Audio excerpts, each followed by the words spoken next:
Hey, folks, for the 7 of us in attendance and the hundreds watching from home, it's time. Slam Pressed Homes is proud to present Sketchlemania 48, Forbidden Appetites. Returning to the cage tonight, weighing in at 110 pounds, Becka Killa Kinzie. Hello. Oh, wait. Missed opportunity. Hang on. All right, want me to do it again? Hello. Hello. And Vincent. There we go. And Becca's manager, Vincent. Yeah.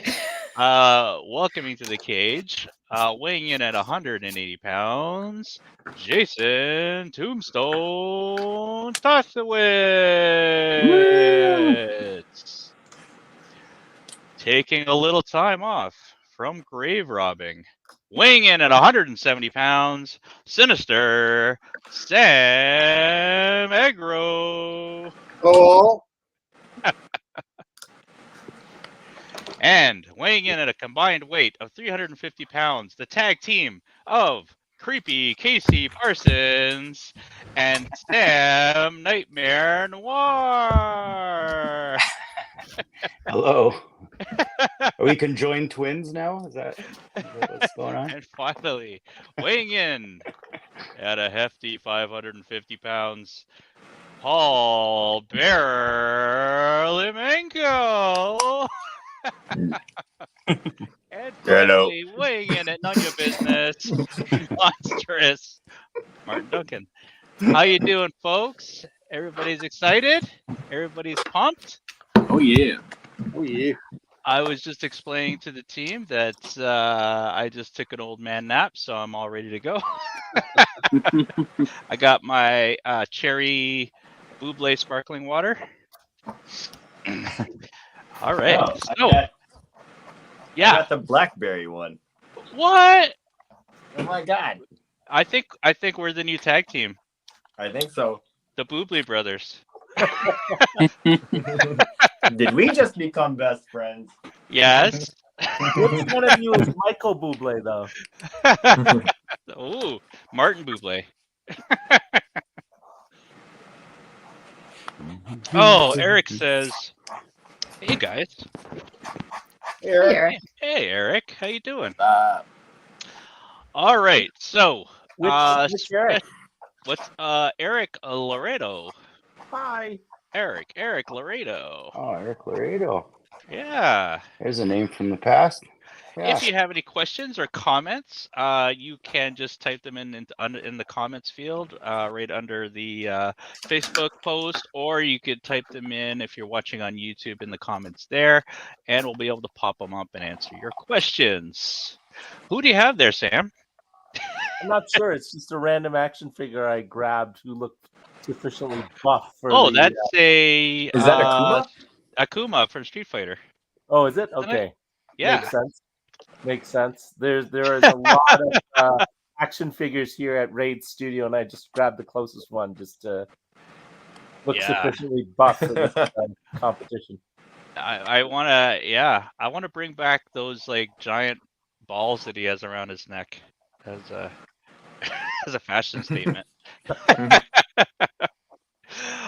Ricky Lima is in the house. He says art. Ricky want to come on? Ask Ricky if he wants to come on. Ricky, you want to come on? Somebody Let needs me to tell know. Ricky about, or Becca, you need to tell Ricky about your next Sketchlemania idea. Oh, the Jean-Claude Van Damme. Yeah. Oh, yeah. Jean-Claude Van Damme. That Shout would out be to Ricky Lima's ongoing adaptation of Kickboxer. Oh, that's awesome. I actually watched Kickboxer I don't know, shortly after Hero's Tale. Our conversation. Yeah. Well, wait a second. Are you guys going to be at Toronto Comic Con? Yeah, I'll be there. Are we all going to be there? Maybe we can do a Jean-Claude Van Damme live. All right. Well, let's see. We'll figure it out. If we do, we'll announce that. But I think that'd be pretty cool. Chad Park. Hey, what's up, buddy? Oh, wow. He Oh, says, hey. Nice. he is Our Spawn cosplayer from the right coast. Yeah. Yeah. Oh, one note. Hey, Chad, you were talked about at New York Comic Con, by the way. It's like Oh, the Spawn cosplayer with the gunslinger. Yeah, he's awesome. Yeah. reputation Yeah. precedes That was- him.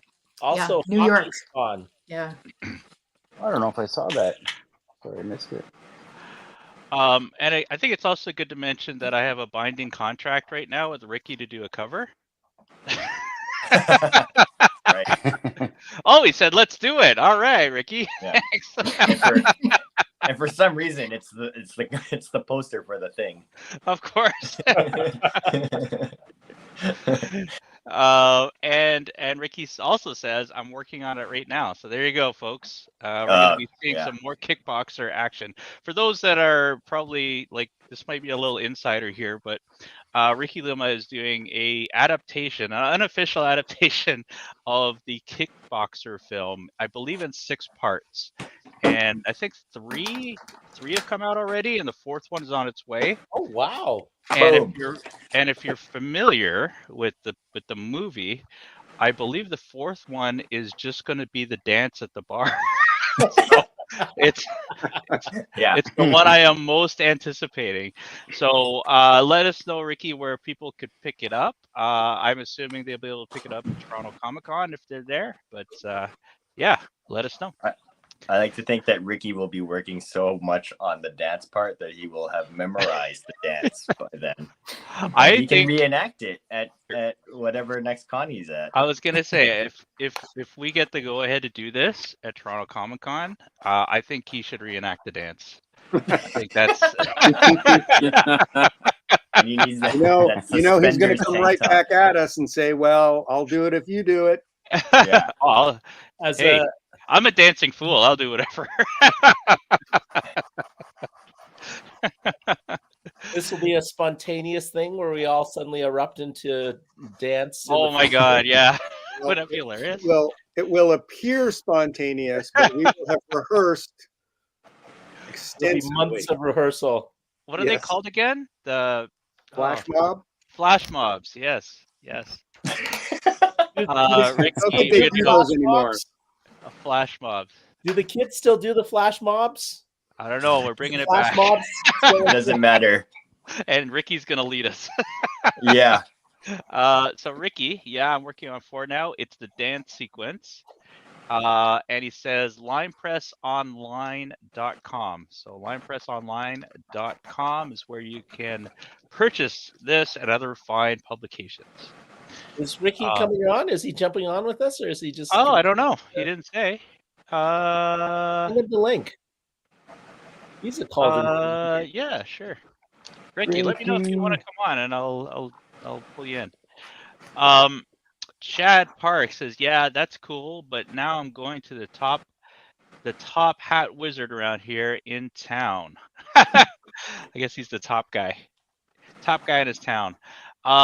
Ricky says, "If we do a Sketchlemania, Ricky, you might as well just come on because we're just chatting with you here." He's He has questions. Just talk about him if he doesn't Sketchlemania come at on. Comic-Con, I will include all the pieces in the book. And then he said I could if you want. All right, so let me add him in. Give me 1 second. Talk amongst yourselves for a sec. All good. So we've assembled here to bro out Cauldron Forbidden Appetites, a hardcover collection of the best and remastered stories from Cauldron Magazine, which we've all contributed to. Kickstarter's on right now. There's 1 week left, and all this original art that's being generated here tonight will be dropping into the campaign within the next day or so, I imagine. Although, depending on completion, we could even, if folks are interested and we can come up with, figure out pricing, we can even probably drop them in there around the end of tonight. I don't know if that's too much pressure for everyone, but Probably be tomorrow for me. all right, no worries. Yeah, probably tomorrow for me as well. Oh, on the Kickstarter page? Yeah, we're gonna put them in the add-ons, I think. Oh, super cool. Yeah. Yeah, that's the easiest thing, I think. People have been demanding original art in the comment. It's actually really flattering towards everyone that everyone's original art is in so much demand that folks in the private messages and in the comments have been asking for it. So, speaking of demand, here's demand. Ricky Lima. Ricky. All right. Okay, now I'm getting flashbacks of COVID, and I'm seeing all these little squares. It's like a meeting. Hey, Ricky. Did you bring chips? Did you bring enough chips for everyone? Is Ricky's mic on? Can you hear us, Ricky? Does he even know that he's on camera? I don't know. This can be dangerous. Yeah. All right, let's move on. Julian, hey Julian, how you doing, buddy? Oh, hey, Julian. Hey, Julian. Julian says, "Hey guys, you drawing things?" Yep, we're just about to get to that. Ricky totally derailed our show, so give me a minute. And you know what? I haven't even dropped the cage yet, guys. All right, drop the cage.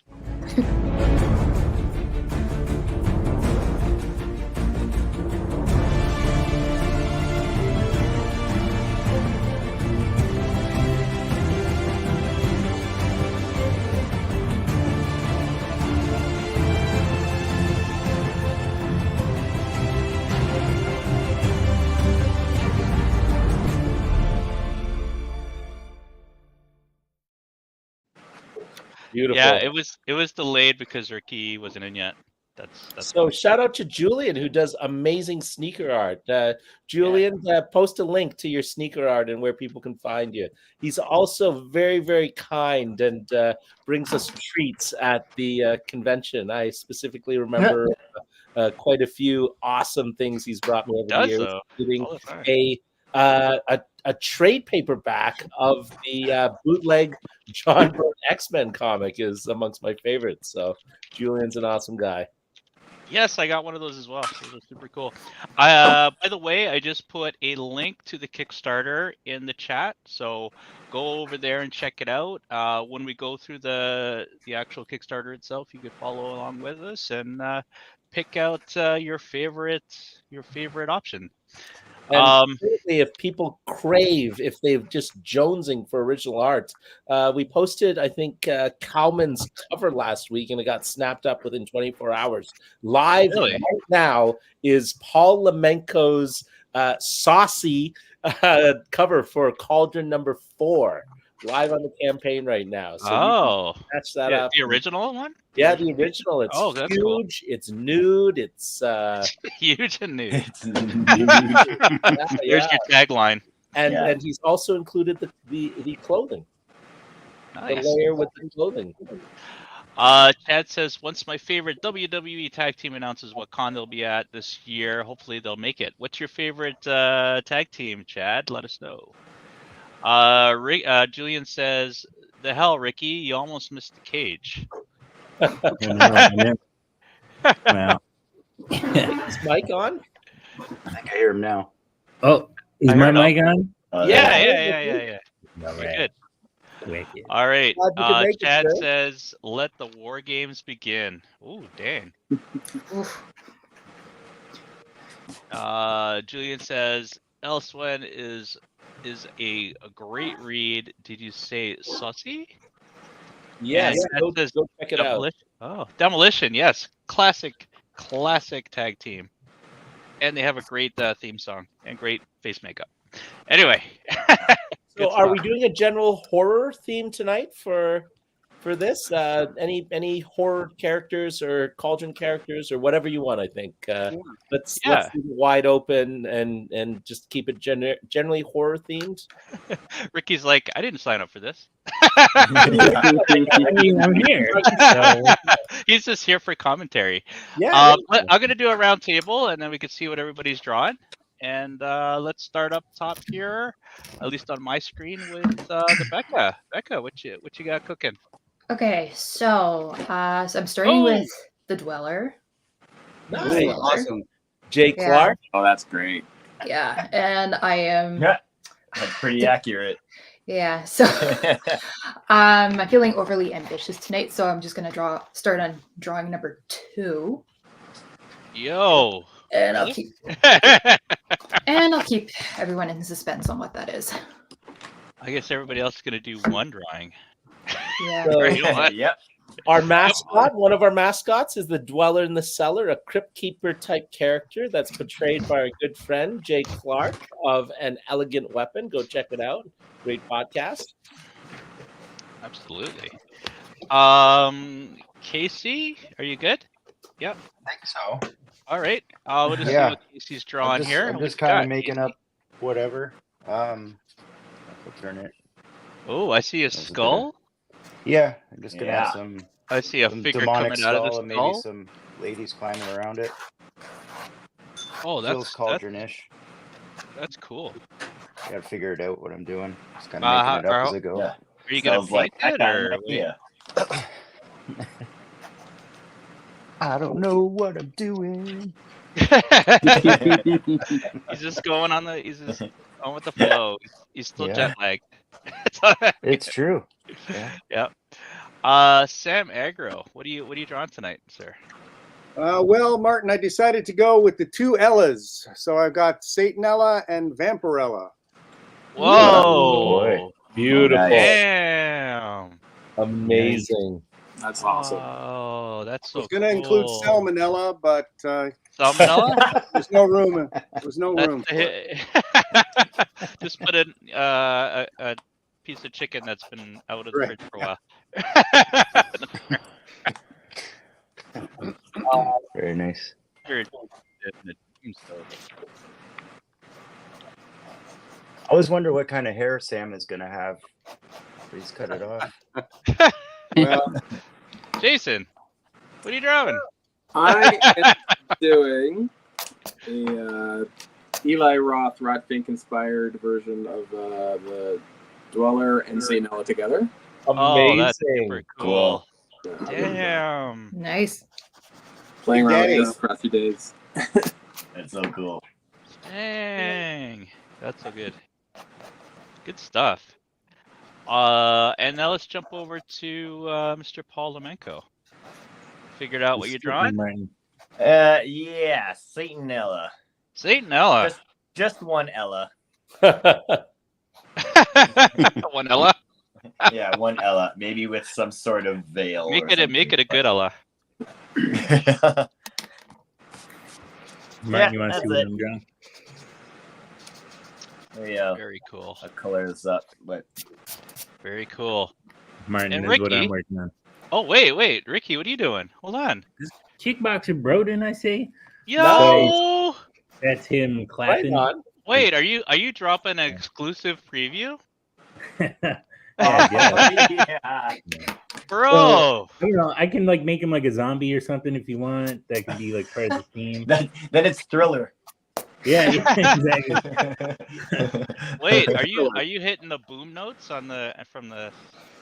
Can you put that back up for a sec? Yeah. To see boom. Boom. Oh yeah, it's like the drums and stuff. Yeah. So good. God dang. This is one of my favorite things ever. I don't know why. Well, pick them all up at the show, man.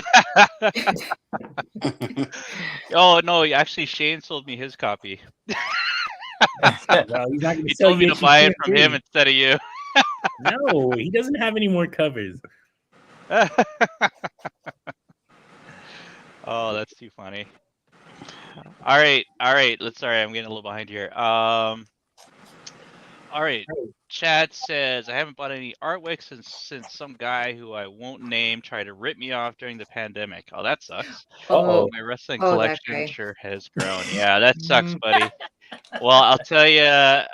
Well, first of all, sorry. I'm just kidding. No. So I can tell you that everybody here is solid. So you'll definitely get wherever art. Yeah, we're yeah. working on it right now. That's right. It exists. We have proof. no delays. And in case you're looking for one, Sam Agro, Chad Park says he has a rotten chicken leg. Ah, It's you need. Julian says Ella, a.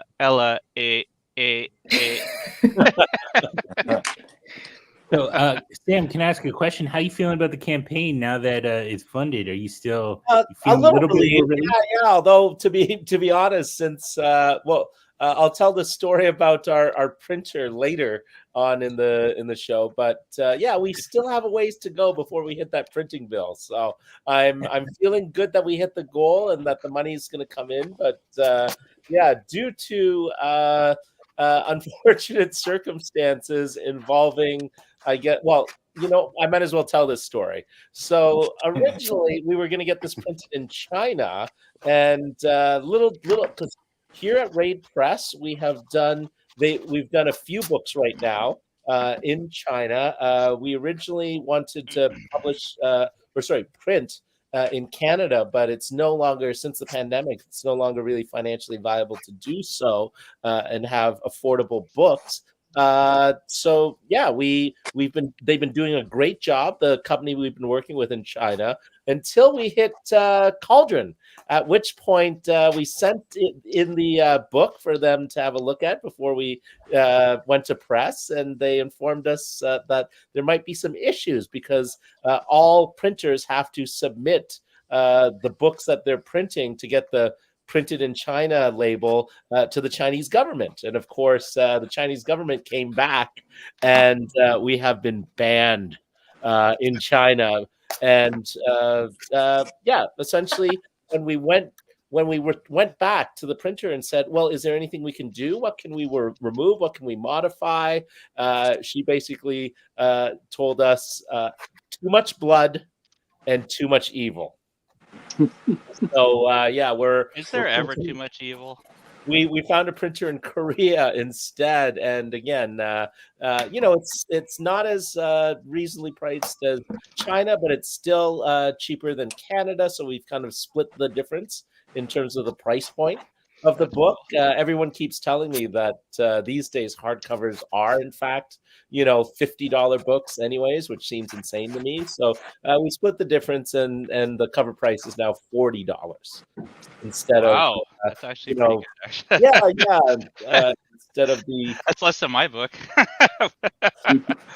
But here we go. But yeah, we basically hit everything.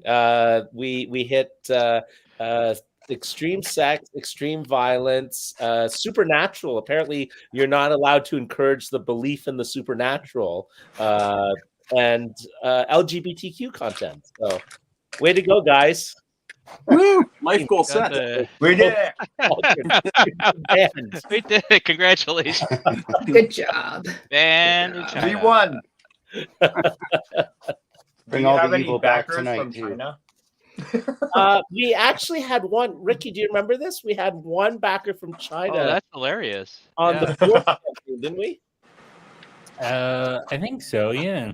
And it ended up being like a crazy amount of money to ship the package to China as well. Yeah, they had all 4 books, and so we ate. Well, luckily, it was only one backer from China. We ate a little bit on the shipping cost there, but still worth it to go international. Yeah, no, absolutely. So, we just basically kept the original goal, but we do have a little ways to go before we hit our. But the good news is we've hit 2. We haven't really celebrated too much because you've got to wait a little once you cross the threshold, just in case there's cancellations and things like that. But we've hit 2 stretch goals just today. We hit 300 backers, and we also hit our $23,000 stretch goal. So I think that means everyone gets a free sticker, and there's either a paper upgrade or a ribbon. We're going to get a little ribbon bookmark, I believe, is the goal we hit. Don't quote me on that. Someone quickly look on the campaign. Ribbon. Yeah, thanks, Ramon. Yeah, so luckily Ramon. Oh yeah, I saw that. That's cool. So all the backers are getting an upgrade on their book and some free stickers. So that's good news. Very cool. Yeah. Kimberly Matsumoto says, "Awesome." I think that came up actually when Ricky was showing his kickboxer stuff. So that's awesome. And she's doing double hands. Nice. Like Satanella on the cover of our Cauldron hardcover, drawn by the awesome Kalman Andrzejowski, our studio mate here at Raid. There's 2 variants, by the way, as I continue to shill. The Kickstarter exclusive variant that Ramon Perez, Raid's Ramon Perez, has designed is pretty amazing. It's a homage to basically the Tales from the Crypt and EC comics of the 50s. So that was a lot of fun. Cool. And I love that. I love that cover. It looks great. Yeah, you can only get that on the Kickstarter. That EC style cover. So I love those. Yeah, those are great. And I believe it's going to be signed by Kalman as well. So Nice. get in on that before you've got a week left, folks. Crystal Hope says, "Quick break from my D&D game to say hi." Hello, There you go. Crystal. Hello. Hey, Crystal was upset that we did this on a Thursday, but I said it's just a one-off. Well, we had to do it because of the end of the Kickstarter, so we had to make sure we got it in time. there was a little bit of crazy scheduling involved. Casey and I couldn't do Tuesday because we were basically flying in. We would have landed as Blame Sam and Casey. Yep. as I'll take that blame. I'll take that blame. Julian says, "Read the magazine. China refused to print." Yeah, thank you, Julian. You're getting taglines all over the place. Too much Get that ready people. before TO Comic Con for your the signage. Yeah. I just want a big banner one for our launch party that says "Too much blood, too much evil." Oh, you could talk about this one too. Julian says, "Isn't Kalman's piece rad? It's inspired cosplayers already." Oh yeah, that's Yeah. right. That's right. So speaking of the Vancouver Comic Con, Vancouver Fan Expo that Casey and I just returned from, last year I had my banner with Kalman's image on it at the Vancouver Comic Con, and an awesome cosplayer called The Nerdy Body came up to me, and she was dressed as, I think, sexy Beetlejuice, and she was so excited to see Kalman's image. She asked, "Who is this character?" And lo and behold, a few months later at Fan Expo Canada in Toronto, she surprised us by showing up as a Satanella cosplayer. I was dumbfounded. It's extraordinary. Really good one too. Like, it wasn't like a half-assed. You know what I mean? Yeah, no, it was actually amazing. a really nice, thought-out cosplay. Yeah, and it absolutely looked exactly like Kalman's image. So, kudos to the Nerdy Body Cosplay. Go check her out on Insta. You'll see some amazing cosplay. Unlike Paul's Aquaman cosplay, it was really good. Also, Aquaman cosplay was just a green Speedo, though, wasn't it? Yeah. We weren't sure if it's a cosplay or not. It could be just, Saturday. Just coming back from the pool. All right. So Crystal says, "I agree, Julian. That needs to be a quote to promote the book. And too much violence and nudity to print in China." LOL. All your fault, Sam. My fault too. Yeah. Well, he's just blaming Sam. I don't know. Casey, Oh, you're off the hook, I guess. No, I take the blame. All right. Casey takes the blame. And Julian says, "Yay, I'm helping." You are. And actually, shout out to Julian as well. They're here somewhere. Next time we do a gallery show, he presented us with an awesome pair of Cauldron sneakers. Definitely has to be in whatever art show that comes next for Cauldron. Cauldron was actually the show that sort of launched the Raid Gallery here in Toronto at Roncesvalles and Queen during the pandemic. Very cool. Yeah, we came very close to not being able to have that launch party because I think lockdown happened soon after, and then the Cauldron gallery show ended up being up for most of the year because, again, the pandemic prevented other shows from coming in. But hopefully at some point we'll have another one. Maybe, I don't know, maybe I'm just spitballing here. Maybe when we launch, we'll do that again. Dracula had one of the last ones there. Eh? Yeah, no, absolutely. Yeah, for sure. Oh, we have David Howard Thornton on the line, aka Art the Clown. He's got something to say. Hey, this is David Howard Thornton, Art the Clown himself, and you're watching Sketchlemania. Amazing. Okay, when you said that, I thought literally he was in the chat. Not that. Oh, I'm sorry. Yeah. Was that at Niagara Comic Con, Martin?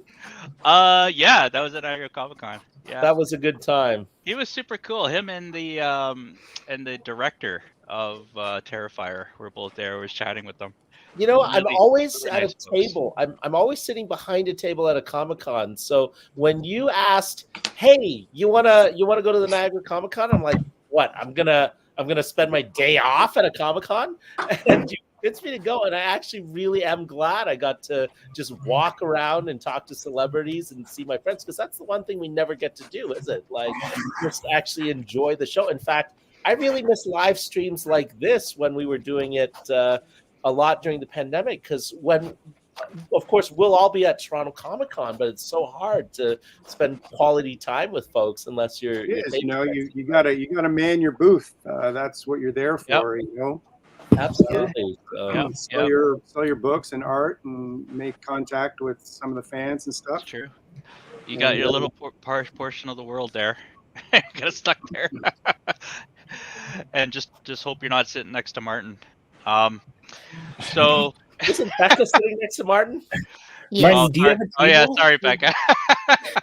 Martin, do you have a table for the show? I remember you were saying you didn't have one yet. No, but Becca has graciously allowed me to put some of my books on her table. So and I perhaps some appreciate coffee. Yeah. Well, I'll be the gopher or something. Like, I've got the extra space there, so why not, right? And plus, Frankenstein, you just sent that to the printers. I just sent it. I sent the soft cover. Yeah. Inside, so it's actually a process. So I sent the soft cover, the insides, to the printers to get a copy back to see how it is. The cover should be going probably either tonight or tomorrow, for the soft cover. For the regular cover, and then I have two other covers. One would be Adam Gorham's, one would be Paul Limgenco's. And then we're going to be working on the hardcover. So I suspect the hardcover won't be ready for Toronto Comic Con, but fingers crossed. Who knows? Knock wood. Yeah, knock on wood. We'll see. Yeah, we'll see. And the great thing is Becca's in both books anyway, so that's true. Yeah. Right there. Plus, lots of people are in. Lots of people are in both books, though. I'm a big loudmouth, right? So I'm always like trying to bring people over. And definitely, folks, pick up a copy of the Wormhole Club. We've given Kickboxer a lot of love tonight. Becka, tell us about Wormhole Club. Mm-hmm. Oh man, so I just got the third issue out in January, finally, after like what seemed like forever, and it's going pretty well. I just restocked a bunch of issue 3s at the Hero's Tale. But it's the continuation of the mysterious entity that showed up at the Wormhole Club that may have been part of a spontaneous human combustion. Super cool. And you had your kickoff at the Hero's Tale. Yeah. The awesome little show. Awesome. Really awesome. Shout out to Hero's Tale and Andrew that runs and owns the business there. Shout out to Andrew and Chris, and shout out to Alfonso and Roxy and Paul at the Studio Comics who printed the books. And also there were other people there too at the signing, like Paul, Sam, Sean, the Dweller, Jay Clark, and I'm forgetting somebody. Hang on. Yeah. Am I forgetting? I don't know. Who was there? Sean Daly. Sean Daly. Okay. Sean Daly. Yeah, you got Sean. You got Paul? Yeah. Paul. Martin. Yeah. Martin. That's who I'm forgetting. Sorry. Oh my God, I forgot. Oh. And what a Yeah. great cellar he had, eh? Like that was a creepy ass cellar. Yeah. We With the shot caved some in wall. content that I'm going to be dropping soon. Even the cellar was trying to leave. That's true. The wall caved in. Hey guys, so tell us where the hero's tale is. Where is it? Where can folks visit this awesome, amazing store with a back event space that can accommodate so many great artists?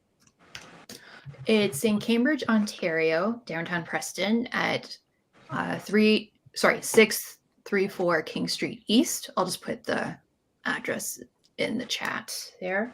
But yeah, their 1 year anniversary is coming up on April 13th. So check it out when you can. And like, again, Andrew and Chris, they've worked really hard at the shop, and it's become a great community space. Also, like Keith Gratchow, who we all know, has done some comics workshops there. And now they're having like a once a month vendor event happening one Saturday a month. Yeah, really exciting stuff coming Yeah. out of there. Yeah. So, yeah. What do you mean by vendor? Like, okay, let me see. Are adult beverages involved, or are they just bending? No, like kind of like like Comic-Con vendors, like different. Oh, like, vendor. Sorry, Vendor. Sorry, yeah. I thought you said. Oh, you thought you said vendor? Bender. Oh no. Okay, No, so that's after hours.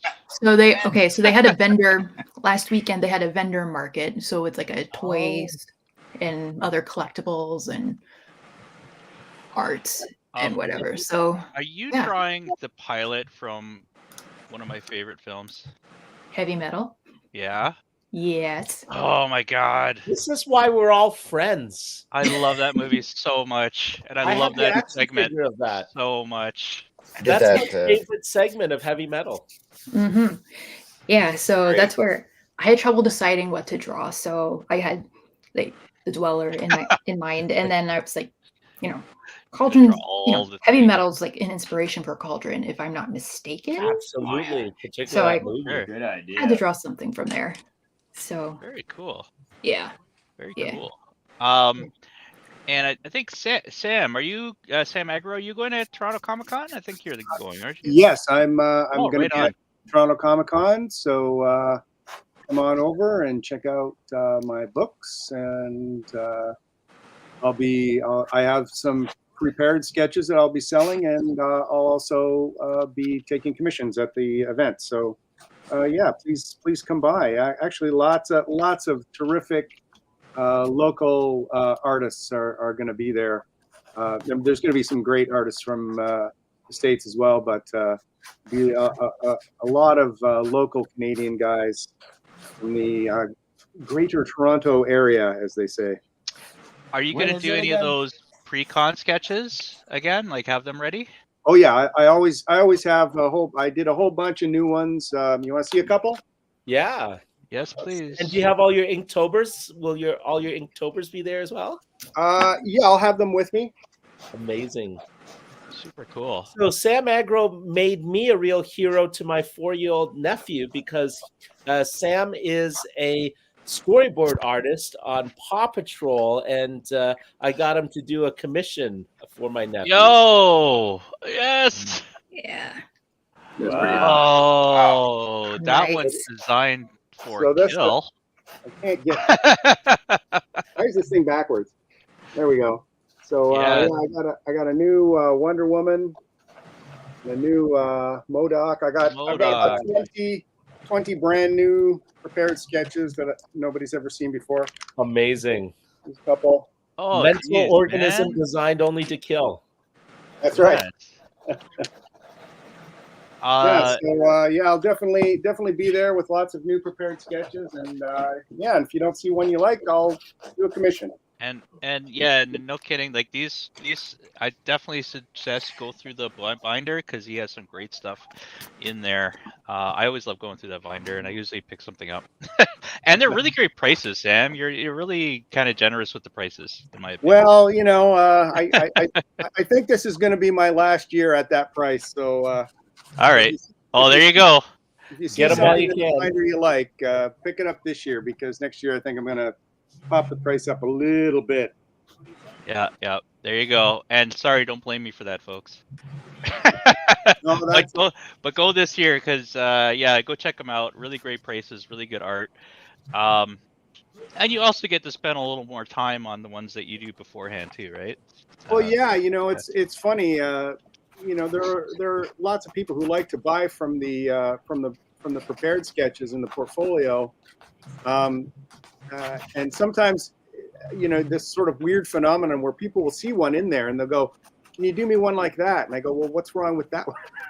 Like they want you to draw one live. I guess it makes it feel more personalized, maybe, or something. But yeah, it's funny to me. They'll see one and they obviously like it, Yeah. and they're like, "Well, can you do me one like that?" And I go, "Well, I can, but it's probably not going to be quite that good, because, you know, I was at home in my studio in very comfortable circumstances, and here it's loud and noisy, and my eyes are drying out from drawing all day, and you know, and the recycled air. So, you know, they would prefer to have it created for them on that particular day, I guess, more as a memory of the. I'm not get sure. it. I kind of And get there's it. something but- to be said about seeing I the kinda get magic it, but- in front of you. What was that, Sam? Oh, there's something to be said about seeing the magic unfold in front of you, right? People want to I see. guess magic trick. most people don't stay around to watch. They might like check in, and, you know, I'll hold it up and it's be like half finished or something, and they go, "Oh, cool, okay, great, I'll come You back." can only watch paint dry for so long, right? Yeah, it's true. Yeah. Cool. I'm gonna show a little bit of a preview myself right now, Hey now. if that's okay. So this is the world premiere of, although not the colorized version, but the black and white version of our upcoming Frankenstein Visions hardcover cover by the one and only Ken Lashley. Check it out. Ah, fantastic. Amazing. That was definitely worth the wait. Look at that. Isn't that amazing? Yeah.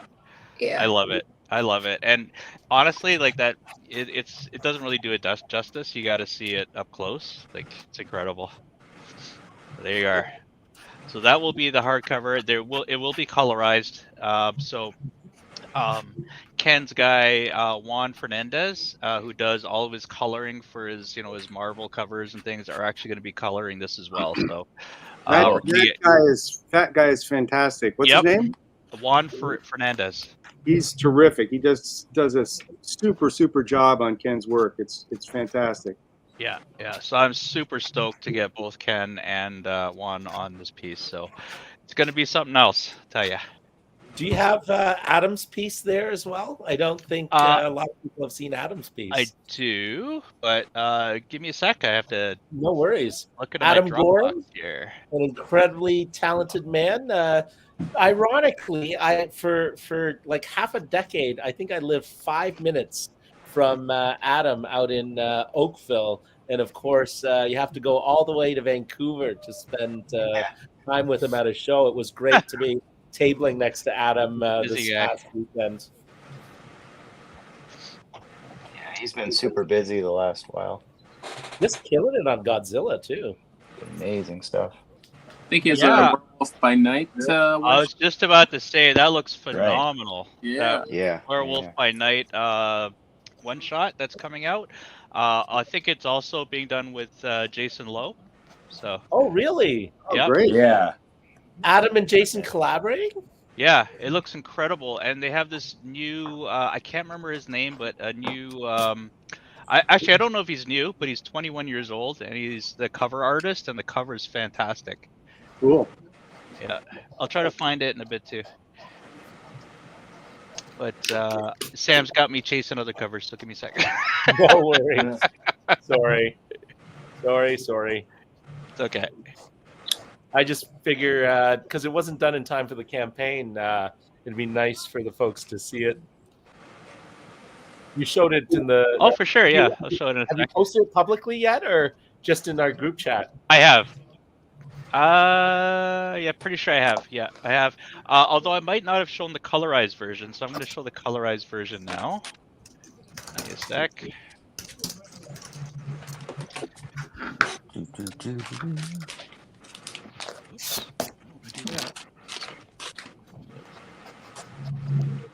Present. There we go. Share screen. All right, so here it is, folks. Da, da, da, da. Yeah. Oh, Yeah. So that Great is stuff. the Fun. yes. So that is the Adam Gorham. That's not with the full dressing and everything, but this is what the piece looks like. And also as a little preview, we're gonna, even though this is gonna be the variant cover, we're putting this in the regular edition by Richard Pace, so you could get, you get all the art in the regular edition too. There you go. But absolutely killed it as well. Man. All right. And thanks to Aaron Burr, who's the designer on the book. He's been working really hard on it, and it's showing. If anyone needs a designer out there, reach out and we'll let you know Aaron's contact information. He does web stuff. He's worked on all our previous Cauldron campaigns back during the magazine days.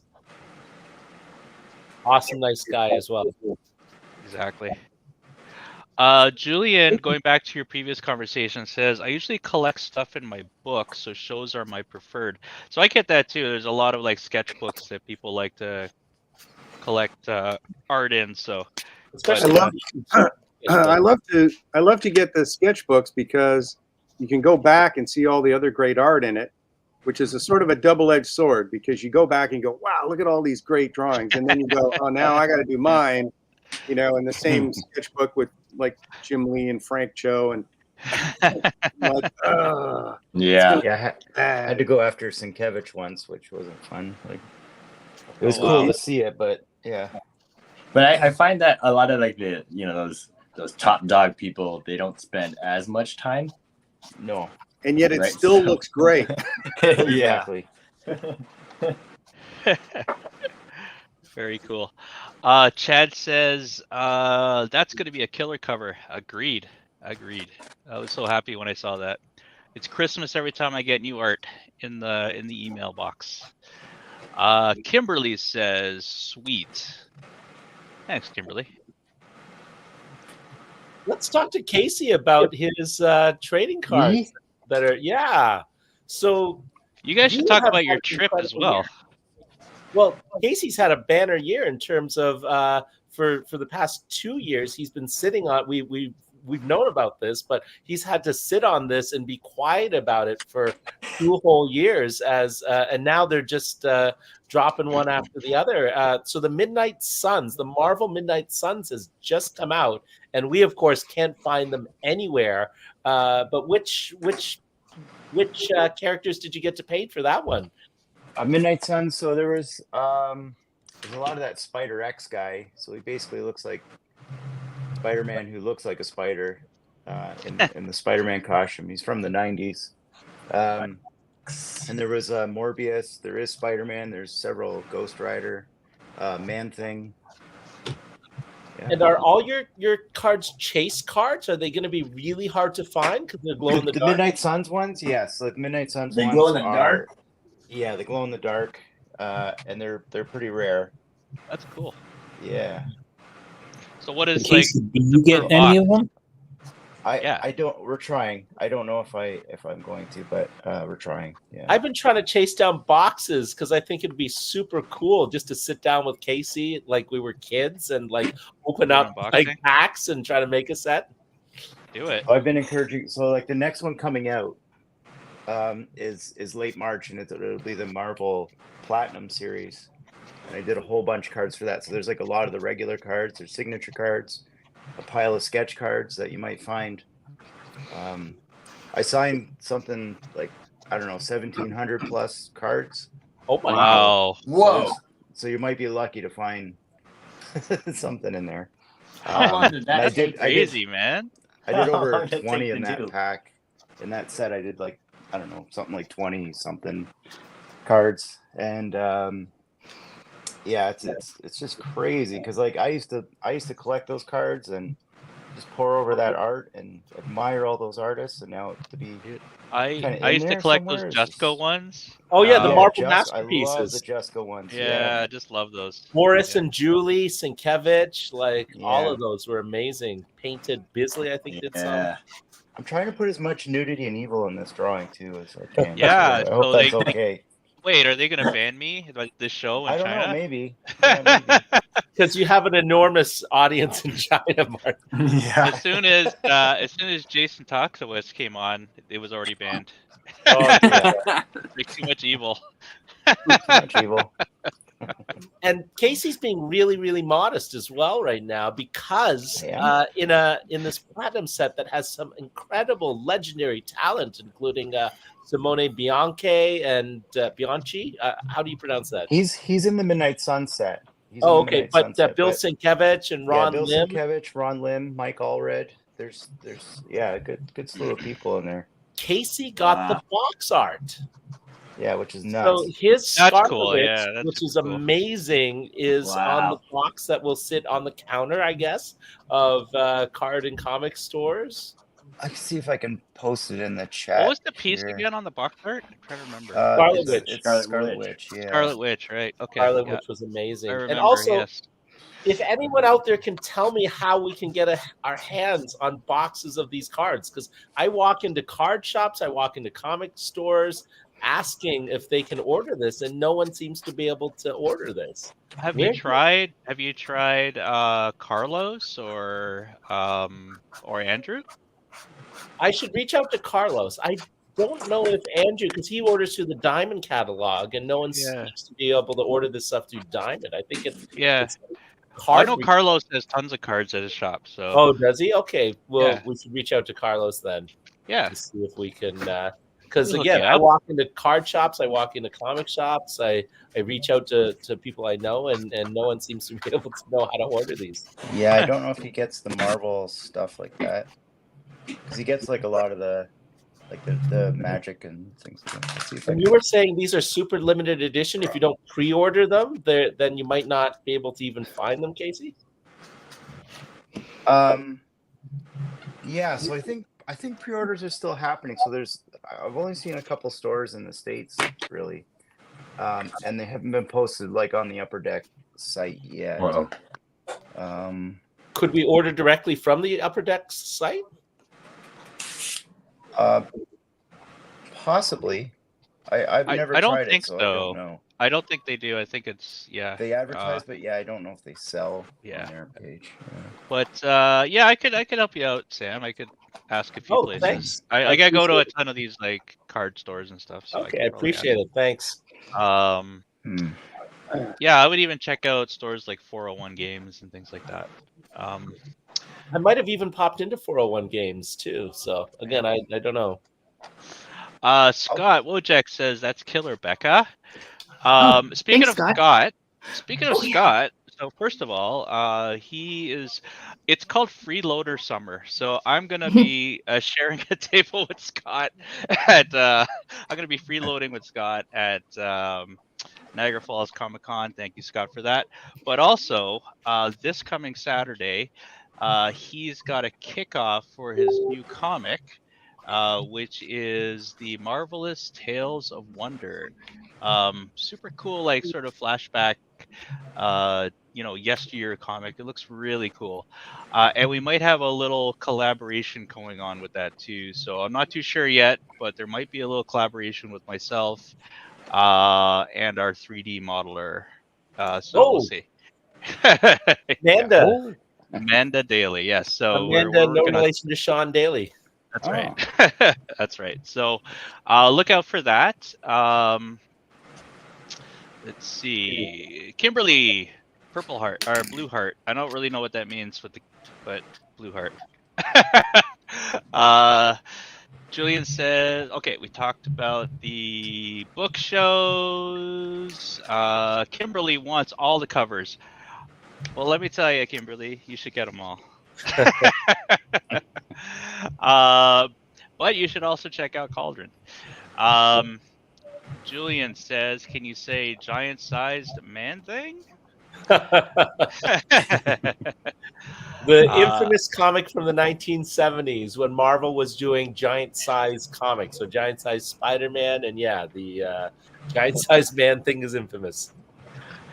Julian says, you're crazy if you want to open up a sealed box. What if these are the next Hildebrands or Jesco 92s? You never know.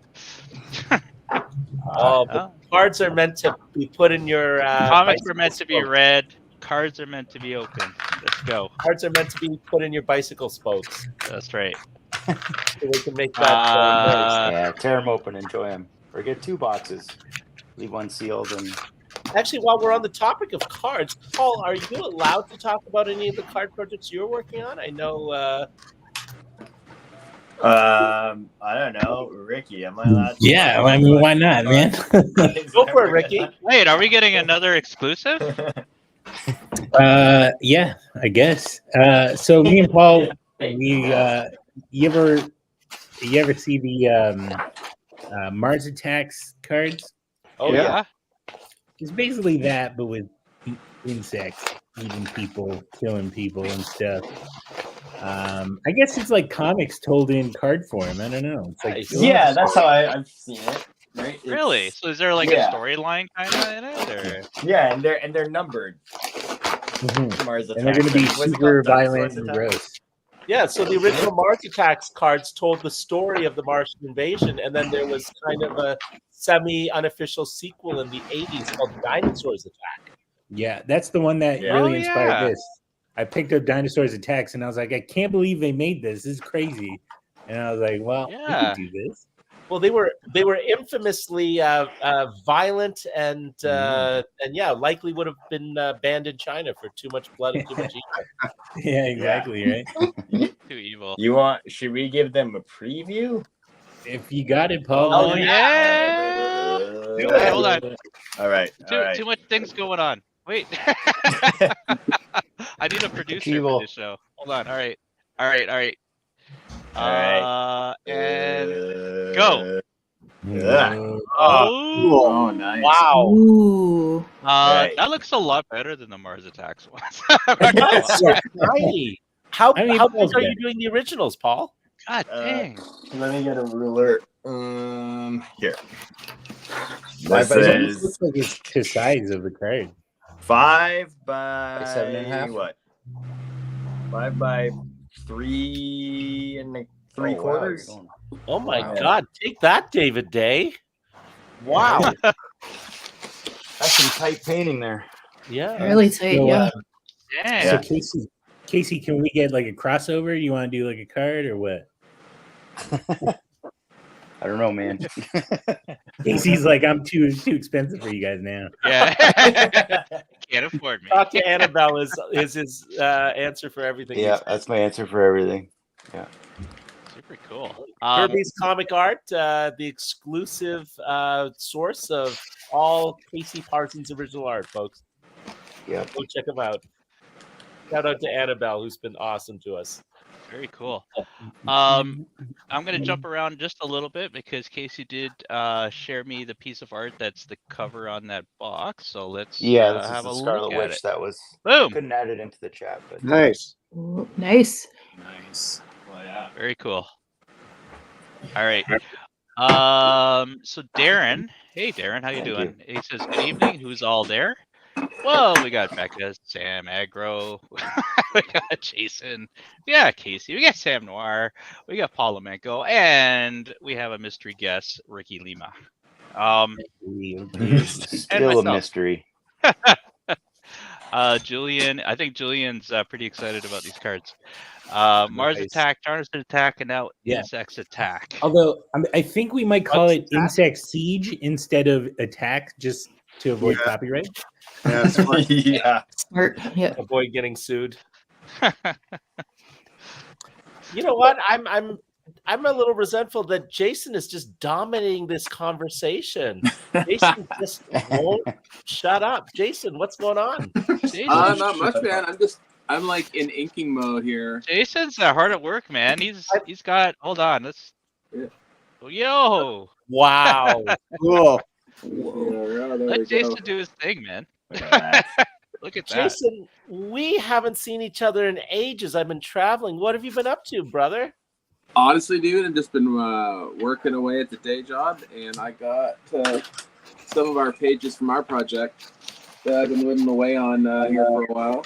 Oh, is this going to be an exclusive peek at Gods and Ends? Woo, they got lots of pages here. Amazing. What can you show that I haven't seen? Or just pull out anything cool. Pull out anything cool to show the people what we've been working on. This was a very nice double-page spread. Oh, that I, oh my God! How many characters are in that? To get through there. Whoa. That took me a while. And whoa. Are you drawing Where's Waldo? Is that what you're doing? Yeah. Wait, sorry, what is this for, guys? It's a comic that Jason originally pitched me the idea of Jesus, God of Thunder, and we spat all that back and forth, and eventually landed on the idea that the Norse gods are trying to usurp Revelations and ignite Ragnarok in its place. So we've got Loki, Thor, Odin just running around messing with the apocalypse. Crazy. What genre is this? It's a Neil Gaiman-esque fantasy comedy, I think, in the vein of something Neil Gaiman would do or Terry Pratchett. So yeah, so I've been wanting to get that done, and yeah, man. And there's also a double page, like a graphic novel. A 4-issue comic series that we hope to eventually collect. We started this a little while ago, but again, Jason has been putting all his blood, sweat, and tears into. You saw that double page spread, and he was a real champ because we were talking about basically a giant riot scene in Times Square. And I tried to let him off the hook by saying we could do this all in close-ups and silhouettes, and he drew the overhead shot overlooking Times Square. Man's a champ. So are you going to be done for Toronto Comic Con? Likely not. Maybe Fan Expo if we really. Yeah, definitely. But... yeah, come on. Mine's at the printer, and I don't know if mine's going to be. This is also a book we can't get printed in China as well due to a double page spread. Do you want to describe this double page spread that will get us banned? Oh my gosh! It is an orgy in a church. Sold. Yep. So I don't get it. Why is this controversial? Because it features some you drew and Shane. Jason drew and Shane, which our good friend and Cauldron co-founder Shane Heron cameo in this. Yeah, with his consent. Yeah. It was consensual, and although in terms of the things you have him doing, yeah. Also, our friend Dr. Steve was in it too. Can you draw me? Can you draw me as a donkey or something? That'd be awesome. Try to add everyone in there. Our good friend Dr. Steve is also in the orgy scene. Oh my God. He always gets a kick whenever we include him. So. Before I forget, I'm just going to show this really quick. This is again for the show this weekend coming up with Scott. So here you go. So he is debuting his new comic, Marvelous Tales of Wonder. So that's at the Hero's Tale at 634 King Street East, Cambridge, Ontario. Go check it out. 12 o'clock till 5. All right. That sounds awesome, though. Time, Martin. How are we doing on time, Martin? We are just over an hour in, so maybe we'll do like a round table again, see where all the sketch art is at. An hour. Does that work? Mine's done. Yeah, it was done in the 80s. Show it off.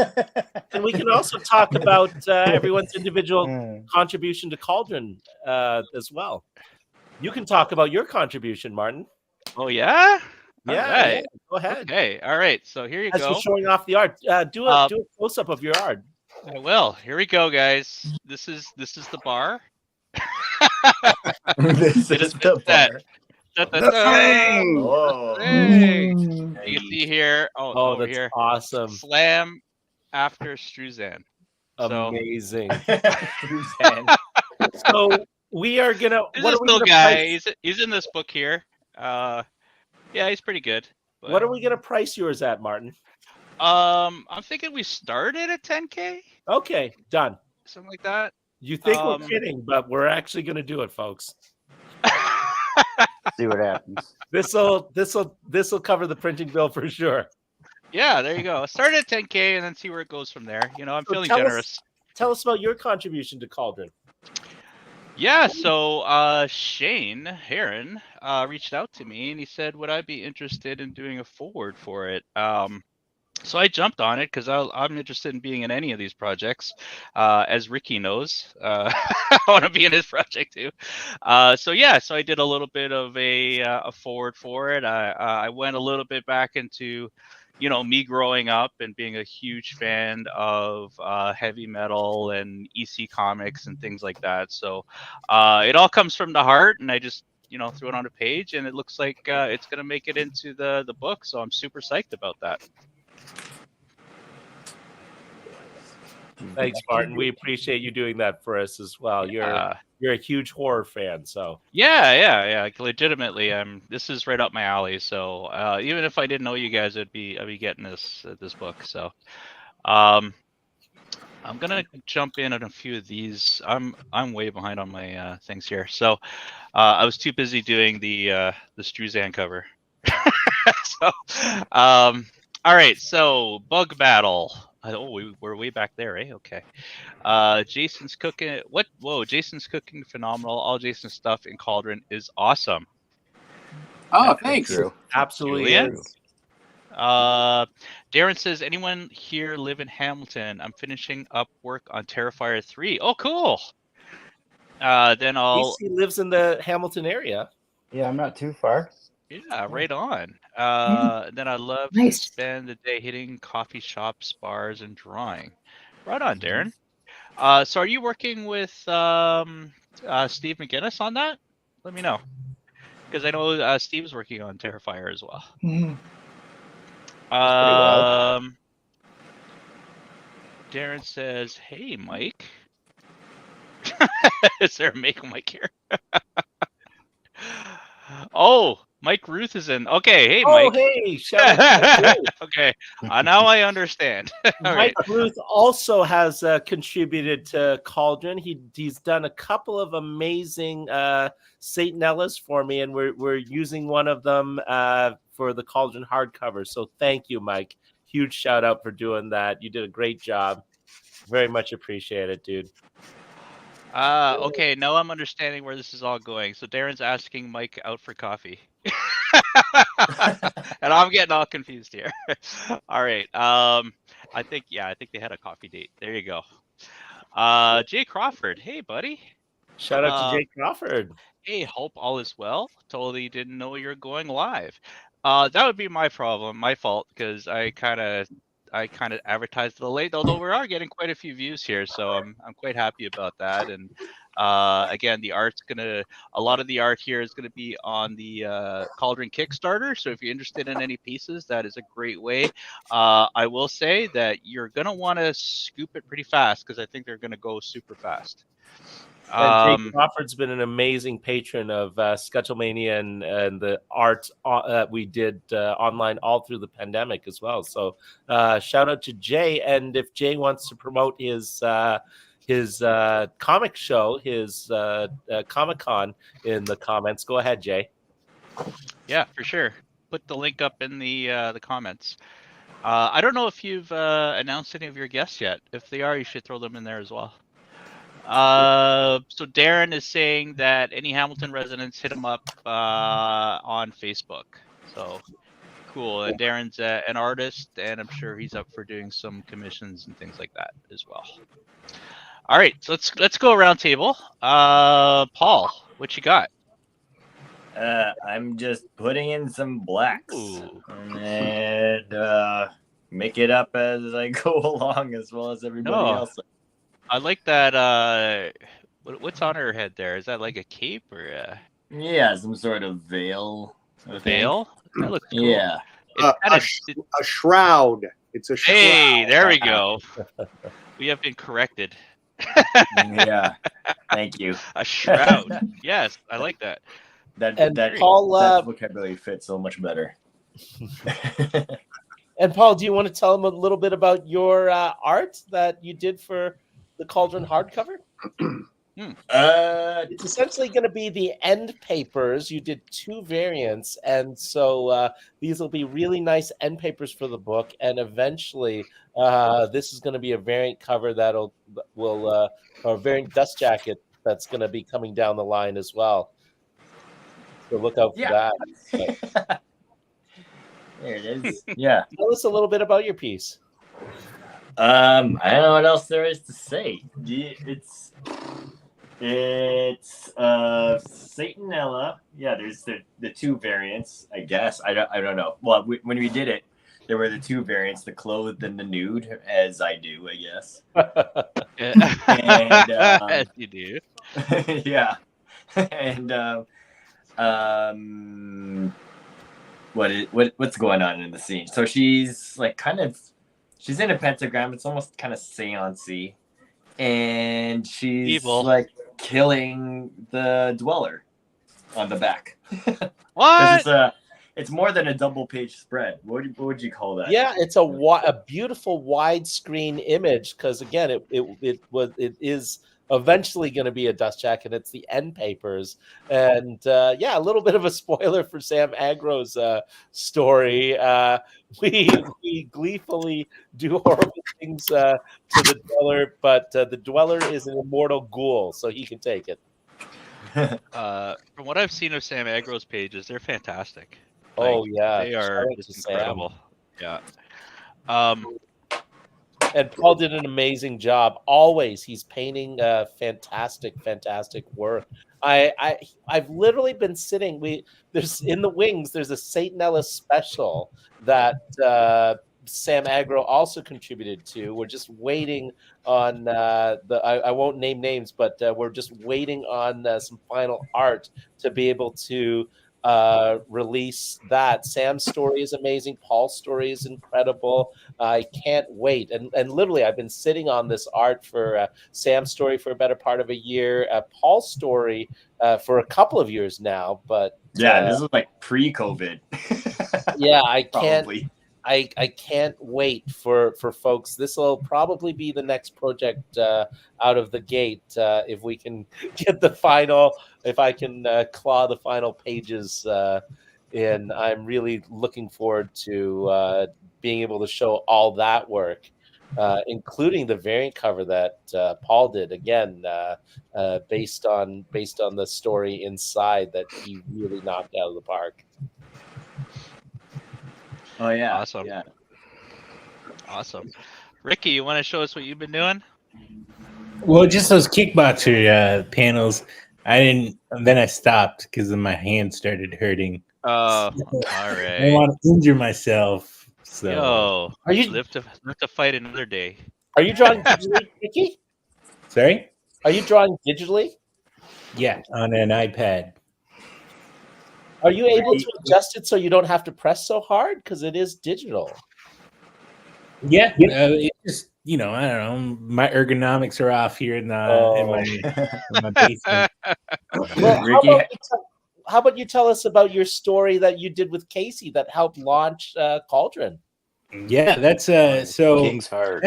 That story was really inspired by Roman Polanski's Macbeth. That's my favorite Macbeth. Yeah, that one's the best. And also likely to be banned in China. Yeah. So the story is about a king who, became king in not so nice ways.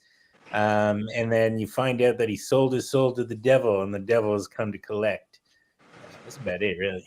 It's the main story. It was a lot of fun to draw, though. Story. I have Casey gave me the original art of the 3 naked witches, and it's sitting in my closet. And every time I open up the closet, I'm like, "Whoa!" Right.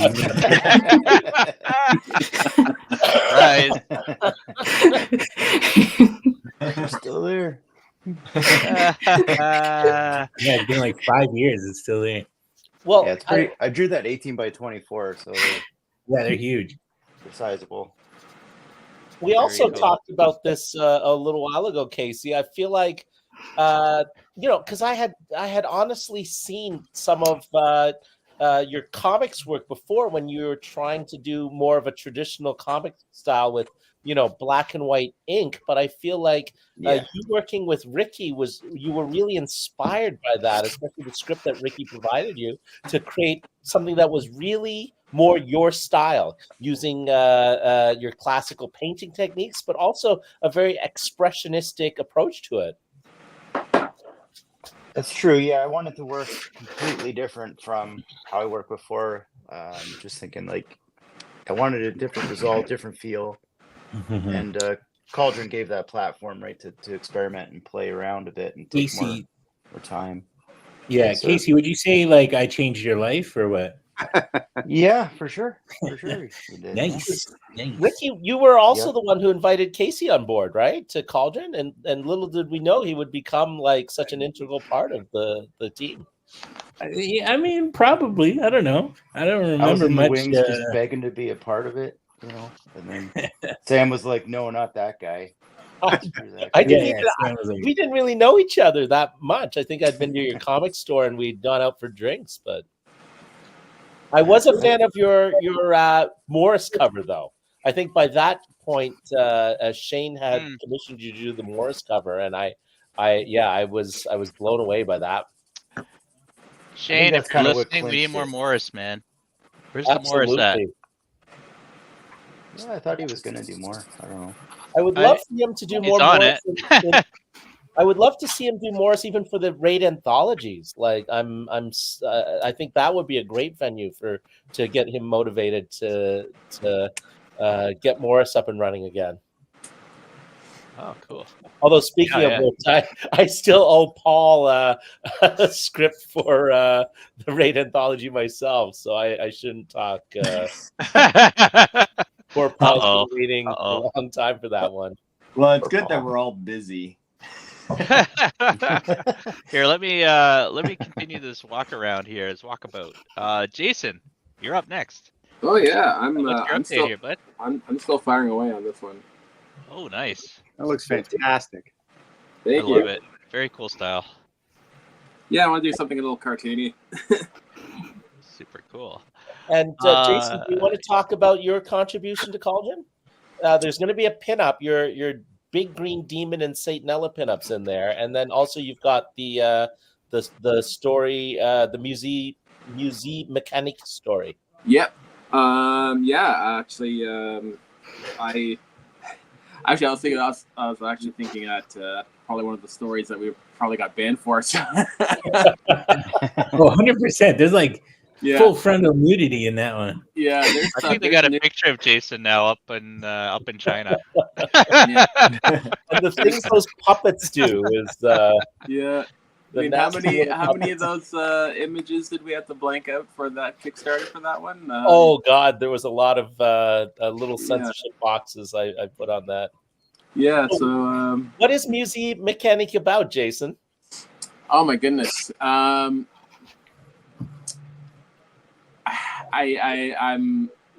think you're better with the words here. I talk too much. Yeah. On one hand, you have this man's wife who's, just wanting more of his affection and how far she'll go to get it. And then at the same time, you also have the husband who's come back from war and he's very withdrawn from everyone. And they both get kind of entrapped in this world within a old viewing machine, and it's kind of does not quite end too well for them. But man, that was a fun story to draw. They essentially encounter Saint Nella inside one of those burlesque, what do they call them, cinemascopes, or where you put a penny in and crank the handle. Moviola, thank you. Or Nickelodeon, sometimes they were called. Yeah. Very It was pretty cool. bonkers, though. I think that's when, because Shane was really pushing us, because essentially our story for Cauldron #2, which hasn't made the cut for the Cauldron hardcover.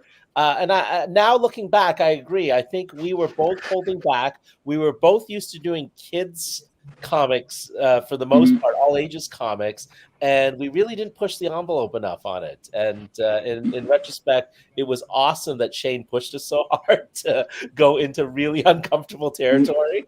But plus, I even think with our first story too, I pushed you for that one extra page. Oh, that's right. Yeah, I wanted to push it harder. More downbeat ending, because I went very whimsical with it. Yep. And I wanted that last page twist.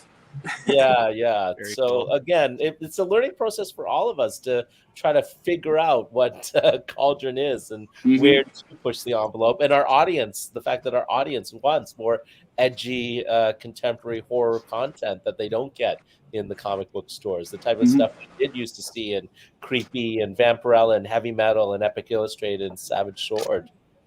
Yeah, for sure. And Savage Sword is coming back next week. Is Terry Nord involved in that? I had heard he's doing Conan. There's a lot of folks. I know Richard Pace is doing some stuff for it. So. And who's publishing this version? Because Conan's really taken off the past few years. No, I think it's Titan. Oh, it's Titan. Wow. Yeah. Before we go to Sam Agro, I think we'll just hit some of these questions here or comments. So Darren says, got to hit the sack, gentlemen. Got to be up at 5. Keep up the great work. Julian says, we miss seeing Sketchlemania. However, someone made friends with Dracula and Frankenstein and Shane. Martin, you gave us cons at home. Thanks, Julian. And that's kind of how Sketchlemania came about, to be honest, during the pandemic. We just wanted to do something. We got a little antsy, and here we are. 4th year in. Crazy. After Shane came up with the idea. Didn't come up with the idea at all. But but he's putting my forward in the book, so I'll be nice about it. Jay Crawford. Okay, he's going to talk about his Deep River Geek Fest lineup, which will be June 1st and 2nd in Deep River. Jay Torres, Jack Briglow, Jason Lapidus, and Chris Sanagan from the Group of 7. Dan Collins, Dominic Chenier, who was in Dracula Visions and also have done the logos for the 2 books. Robert Boxdale, and thanks to Martin's posts, I called Gotham Central, and I'm working on hopefully getting Amy Jo Johnson. That's cool. Amazing. Amy Jo Johnson, the Pink Ranger, was at Gotham Central, and I was able to meet her. Never much of a Power Rangers fan at all. I don't think I've seen an episode, but still pretty cool. And she was really nice with all of her fans. So kudos. I'm really sorry I missed that. Actually, I've got a little bit of a anecdote about.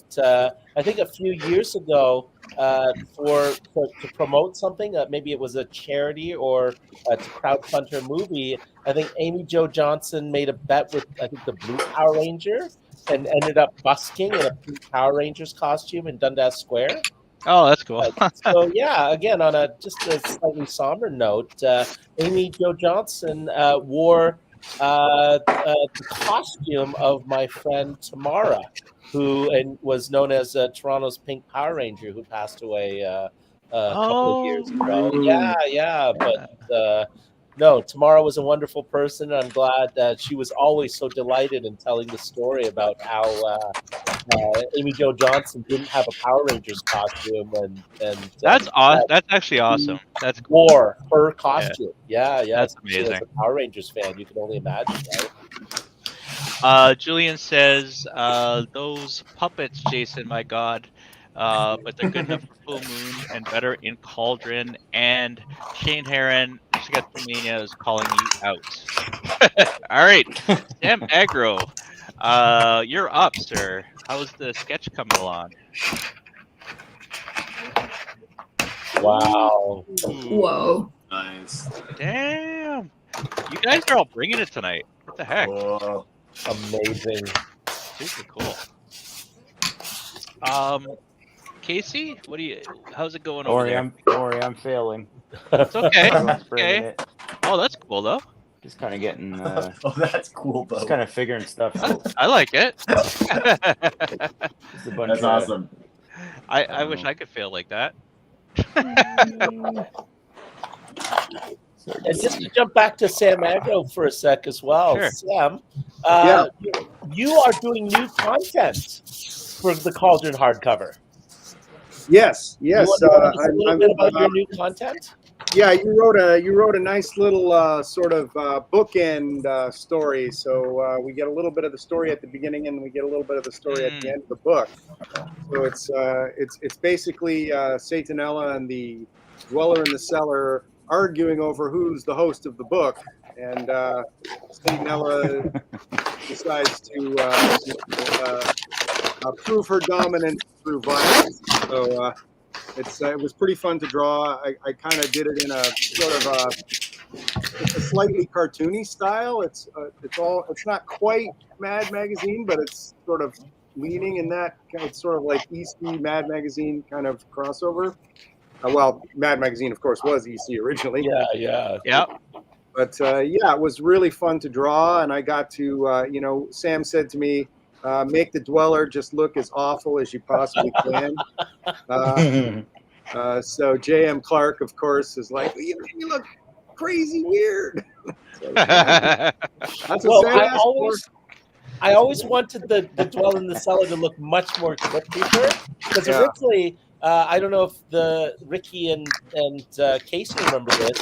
We were going to use prosthetic makeup to make him all melty faced and a sort of melty eye and stuff. And that never happened. And so ever since, everyone's been drawing him fairly normal. So every single outing, I keep pushing. Like when Casey and I did our Dweller in St. Nellis store, I messed him up pretty good.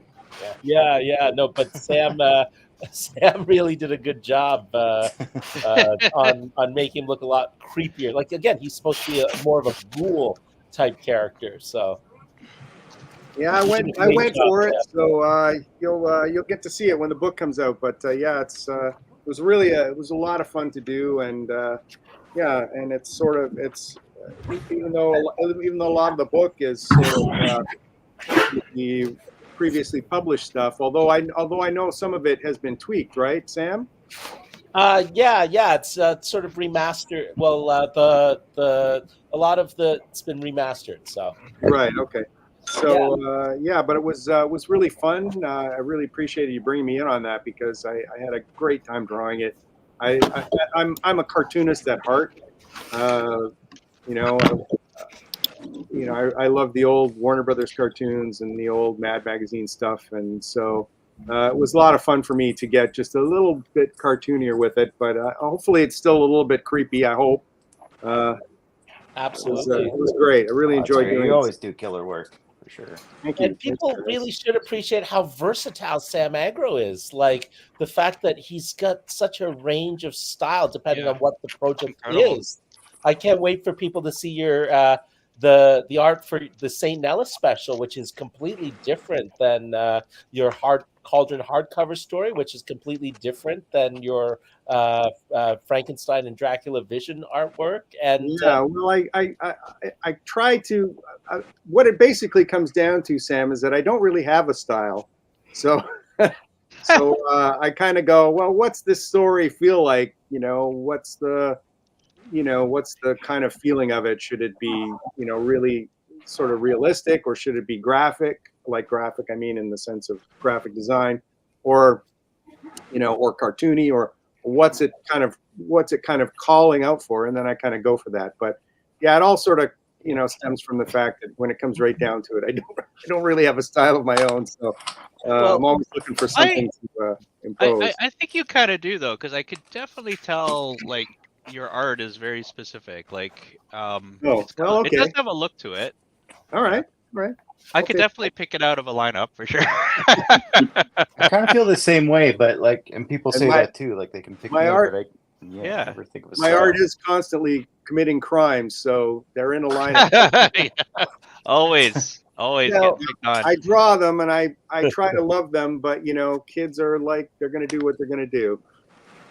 And as joyful as it is to work with you as a writer, what's the other thing you've contributed to Cauldron as new content? Because again, you are really stretching your wings here.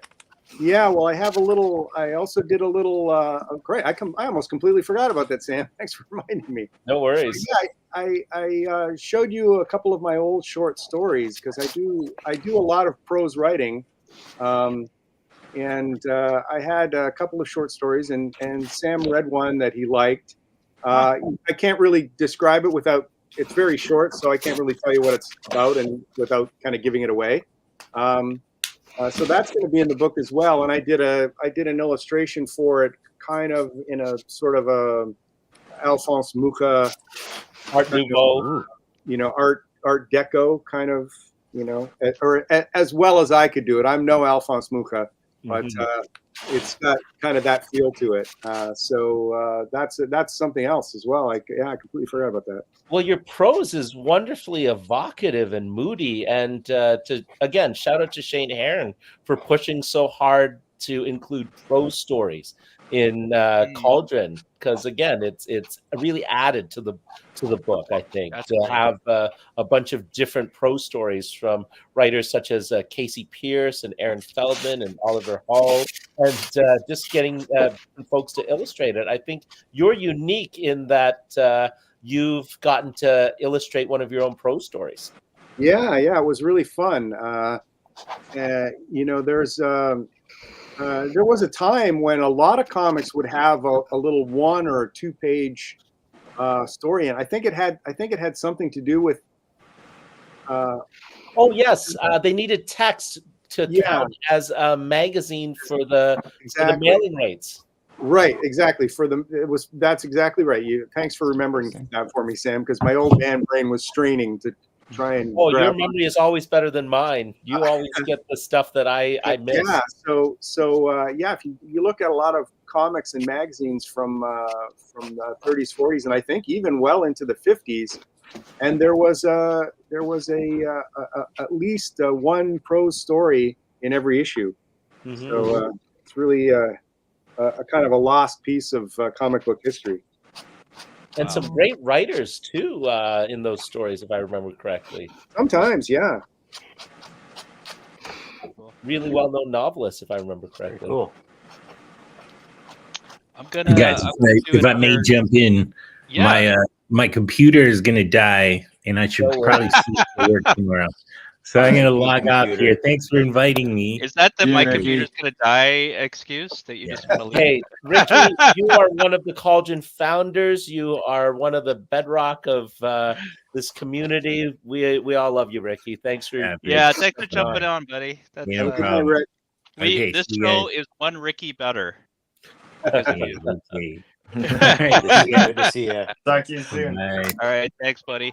Hey, Before we get to Becca in a sec, I'm going to do a quick couple of comments, and I also want to talk about a little something that came in the mail from another artist friend of mine very quickly. So first off, let's see here. Robert, whoops, there we go. Robert Pincombe says, such a fun series, so great to see you guys unleashed, all in caps. Modest really as great ever. To hear from Robert. Would love to catch up with you, Robert. Robert was, I guess, one of the assistant editors on Holmes Inc. for Ty Templeton's boot camp. Oh, okay. That we produced, cool. He's Robert is a fantastic animation writer. Yeah. Speaking of Ty, I think he's making an appearance at Toronto Comic Con. He's on the bill anyway. Oh, let's hope. Awesome. Yeah. It's been too long, and Ty's beat cancer, and it'll be wonderful to see him. Absolutely. Robert also says, modest as ever, being adaptable is a style. Sam Agro. Oh, okay. Julian says, Sam Agro, I will argue draws one of the best Deadmans I've ever seen. I became a fan of Sam when I saw that piece. He did a Rowdy Roddy Piper sketch. Still, people ask me about who did it. Yeah. There you go. Julian has been a long time customer of mine at the local shows, and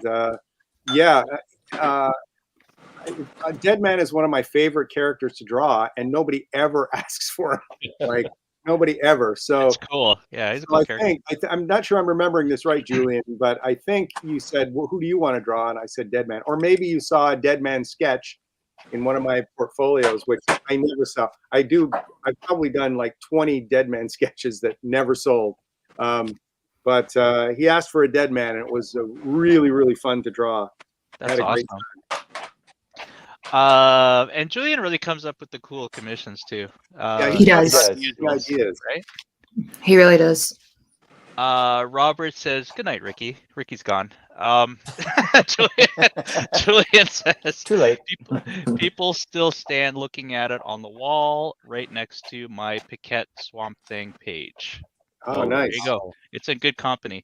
All right, so really quickly, I will be doing probably an unboxing and reveal about this. But good friend John Bickness, he's a fantastic artist, and he's come up with the Hand of Doom. So the Hand of Doom is actually a set of tarot cards that he's come up with, and he has such, like, he would definitely be banned in China. It's such a, I don't know if this will show really well, but it's such a cool style. Wow. On some of these, and this particular neat. set is all embossed with like silver and things like that. They're black and white. They're just beautiful art. Here's like another little sort of postcard piece that he created from it. But his style is fantastic. So hit up John Bickness if you can, because his stuff is amazing. And go Google him and check him out. He might have a few decks left. This was a Kickstarter that was out last year and was just recently fulfilled. But I think he's got a few decks left if you're interested. But highly recommend it. I will do an unboxing going through it. Sam, if you want to join that, you could do that, and we could chat about stuff if you want. But just want to give a quick shout out because I think he said he's down to the last few left. I've definitely got a few things to unbox, so we should revive our unboxing show. What's in the box? Yeah. All right. Yeah. Sure, what's in the box? What's in the box? What's in the box? It was just last week that I rewatched Seven. Seven, yeah. Fantastic movie. Brilliant. Yeah, great kids film. Yeah. It's good for the kiddies. Gorilla of my dreams. So many mics are open, it's hard to hear everyone. Sorry about that. It's probably me jumping in on everybody's conversation, but way to go, Martin. Yeah, right? Let's blame Casey for that one. Yeah, my fault. Julian says was a pre-done sketch of 2013, he believes. So there you go. Didn't I do one in one of your sketchbooks, Julian? I thought I did. Like a little one about yay big. I thought I did a Dead Man for you there. Or maybe not. You might have. That's what I'm saying. Your pre-con sketches are fantastic. Well, if you did buy a pre-done Dead Man, Julian, you're literally the only person who ever has. Well, maybe not now. Maybe you're getting a rush on Dead Man. Maybe. All right, so let's head over to our last artist here, Becka Kinzie. How goes? Last but not least. Okay. Not least. So this one's still drying. Wow. Amazing. That looks just like Jay. It does. Yeah. So still needs some work on it, but that's the basic. Oh, I love what you did with the glasses. That's so cool. Yeah. Thank you. The tint. I was worried it was not going to work because I put too much ink on there, but magic. All right, so now while that's drying, I'm just gonna move over to this. Oh, you're hitting with the glowy green. Oh, I love it. Nice. Yeah. Let me know when this one goes up, Sam. on the Kickstarter. Absolutely. I don't know. I love that movie so be, much. I'm actually thinking of doing a heavy metal sketchbook with all. Like, definitely. That. Yeah, That would be amazing. Yeah, that'd be cool. Fun. Because like there was another drawing I was going to draw from heavy metal that I've decided not to draw. Which one were you going to draw? Okay, it was. Hang on. Tarna? No, actually, it was the spaceship. So beautiful. Oh, yeah. I love that. The dope snorting aliens. Yeah. Two SCTV voice. You gotta go for broke, man. Voice actors. Who was it? YouTube Levy and it Sam. Was, do you remember who the actors were? The voice actors?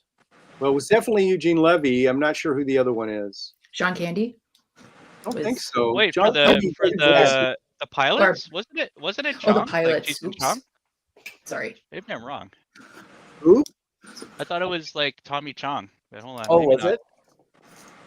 I will look it up on the interwebs. John Candy was definitely Den, which was inspired voice casting. Yeah, and they're re-releasing those books, by the way. Julian says Rick Moranis, John Candy. Right. So beautiful and so dangerous. That's the name of the short. They keep flubbing the title of that, but yeah. I thought I was gonna break out the watercolors and that spaceship, but I'm like, I'll just stick with these two drawings tonight. That is definitely my favorite. The zombies on the bomber is definitely my favorite segment. Yeah, it's so good.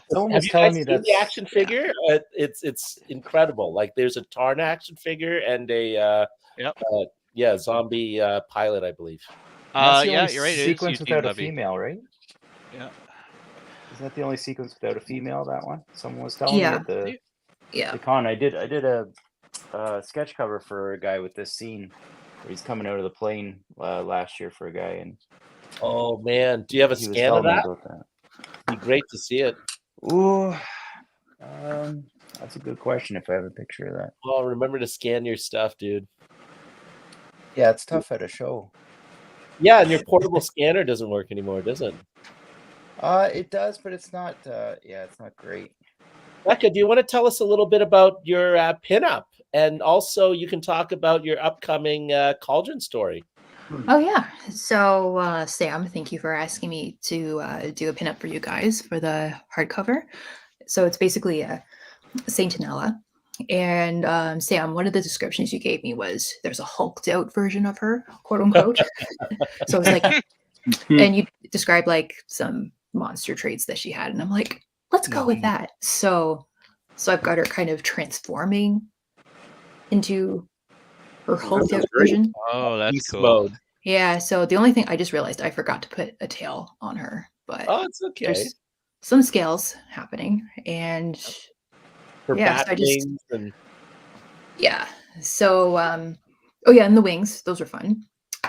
And some random bones and skulls behind her because I saw some of Sam Agro's artwork with the feast or basically. Hopefully that wasn't too spoilery. But no, not at all. Your piece was incredible. I was so pleased when you delivered it, and also in 2 versions. Thank you to make my life a little easier. Yeah, so you don't have to do any censoring. Yeah, so I mean, we posted the I won't quite say it's family friendly, but internet friendly version. But people have not yet seen the uncensored one, and I look forward to folks getting that in their hardcover. Yeah, super cool. Yeah. And sorry. Becca, are you okay for us to me to say something about that little side mini project? Just one thing, because Sam, you asked about the short story. Yeah. Oh yeah. And you're upcoming short because again, your character design was so fantastic for that. Yeah. So the story is based on an old painting I did like years ago, called The Wanderer. So it's basically the skull backpack druidish kind of figure. So yeah, that'll be coming up in the one after the hardcover edition. And it's almost done. I was quite ambitious and thought I'll just airbrush this whole comic, and I will never do that again because it's taking Oh my god. long. Yeah, like digital airbrushing. So but it it's- looks beautiful. The results really, and again, because we're Mhm. doing this in large format with beautiful paper, it'll come Yeah. up. It'll reproduce wonderfully. Yeah, so like I'm currently redrawing one of the panels because I'm like, the one character needs more. Like, well, basically, I got into Warhammer recently, so you Yes. shouldn't compare your stuff, but like, just seeing the big Warhammer bulky, Sketchlemania. yeah, so some big bulky figures, and I'm looking at my main antagonist, and I'm like, this isn't cutting it. So, Bigger. but it's already it's a lot better now, and there's a better sense of scale. So I can't wait for people to see it. Anyway, sorry, Martin, continue. No, it's okay if you're okay. Yeah. So we don't know where it's gonna land, but we're gonna do a little story. I'm writing my first mini comic, and it's gonna be called "Dangerously Close to Karen Age." So that's all we'll say for now. Yes. Came out of a kind of a joke. I think it was one of the cons, wasn't it, Becca? That we mentioned that. Yeah, because I was like very annoyed and post-ragey that morning. So I was like, I think it was like, I felt like I was becoming very I've been becoming Karen-ish because it's like as you get older, you don't care as much as you used to, right? And so I was like just saying to you and I think Ricky, and I was just like, oh, I'm just so dangerously close to Karen age, but this is what happened. There's something to that effect, and yeah. And Martin, I think you were like, that should be a comic. So. All about Becca being a Karen? Well, not quite. We have our own character. The What's her gist name? I won't give it too much away. But the gist is our main character has Karen blood in the lineage. Her mother was the original Karen Alpha, who went on a on a Karen streak at the age of 40. So this comic takes place over 2 days. The day before her birthday and the day of her 40th birthday. It's going to be a little short, but I think it's going to be a lot of fun. And I've encouraged Becca to just go all out and make it hyper violent, whatever, just over the top. So I'm super excited to do this. So she's got free reign on doing whatever she wants. And I do eventually want to do a larger comic, but I think this is a good way to dip my toe into this biz a bit. So super excited about it. Super excited about it. Shorts are a great way to start. Yep. Mm-hmm. All right, guys. There is just over 10 minutes left. Call up the campaign? Yeah, we should do that, right? Just before we get there, just a couple quick things. So Julian says Rick Moranis, John Candy. They're re-releasing Ran Xerox. No way, that's cool. So it looks like they're reprinting Ran Xerox from Heavy Metal. That's a cool comic. I believe it's Italian. I don't know. Liberatore is the artist. Right, yeah. We met Liberatore. Casey and I met Liberatore in Lake Como. Oh, cool. Wow, that's great. Robert says you are also inspiring. Oh. Are you guys hearing an echo? I'm not. No. Nope. Still hearing one? Oh, good. Good. Julian, everyone draws their favorite Marine faction or Chaos. He's already in on the 40K Sketchlemania. Let's get through Jean-Claude Van Damme first. And Becca and Martin, I've heard this being built real time. Judge Death laughed at it, so thumbs up. Oh, okay. So he was so I did a Judge Death helmet. I 3D printed and created a Judge Death helmet for Julian, and he did a full cosplay, and I guess he was listening in as we were chatting about this, so that's awesome. And Richard doesn't think you're crazy, Sam. The echo was just for a minute, but it's gone. Oh, okay. There you go. Okay, so let me bring up the cauldron. There it is. Okay. And then we could go quickly. I'll let you drive. Are you okay to like I'll show it and you want to talk about it, Sam? Are you okay with no that? problem. Okay. All right, so here's the So updates. again, section. where are we at? How much have we raised and how many backers right now? We're at 302 backers, $23,012, 6 days to go. So Fantastic. again, that means we've hit 2 stretch goals. Yes.